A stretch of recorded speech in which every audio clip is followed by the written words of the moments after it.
Trump has revealed new details of the peace plan to end the war. Now, instead of 28, it contains 22 points. Moreover, according to the US president, the initial points were not a real plan, but merely a concept. In addition, Trump has canceled the deadline for Kyiv to accept the agreement, which was supposed to expire tomorrow. Moreover, he emphasized that he has not set any deadlines at all for reaching a peace agreement between Ukraine and Russia. At the same time, the American president is confident in the progress of negotiations with Ukraine and Russia and claims that Moscow has allegedly agreed to certain concessions, namely to halt its advance on the front and to cease fire. Negotiations are ongoing, and the key issues, territories, ceasefire, and security guarantees are still being discussed, including with Europe, and according to Trump, European countries are heavily involved in the process. It was just a map. It wasn't a plan, it was a concept. At first, there were 28 points, then they were reduced to 22. Many of them have already been resolved, and that's very favorable. Let's see what happens.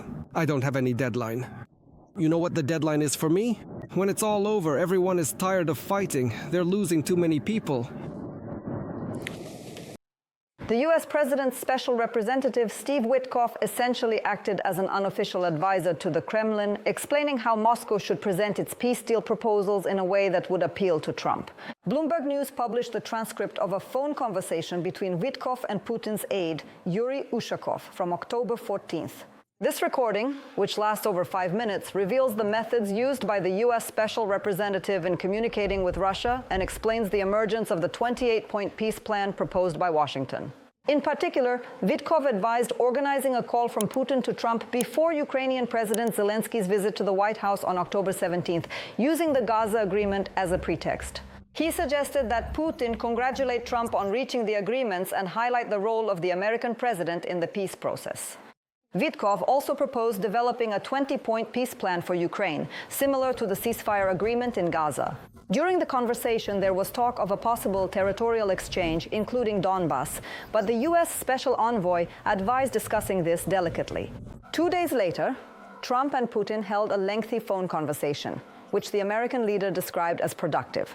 They announced preparations for a meeting in Budapest, which was later cancelled, and President Zelensky's visit on October 17th took place in a tense atmosphere without the promised assistance in the form of Tomahawk missiles.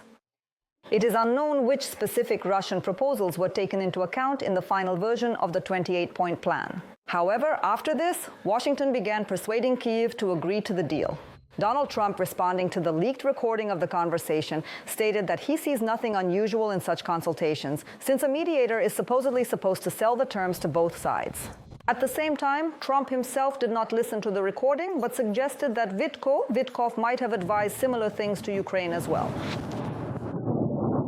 I haven't heard it, but that's a standard thing. He has to sell this to Ukraine and sell Ukraine to Russia. That's how a deal maker works. You have to say, look, they want this, and you have to convince them of it. That's the standard form of negotiations. I haven't heard the recording, but I've heard that this is the standard negotiation style, and I imagine he's saying the same thing to Ukraine because each side has to give something up and get something in return.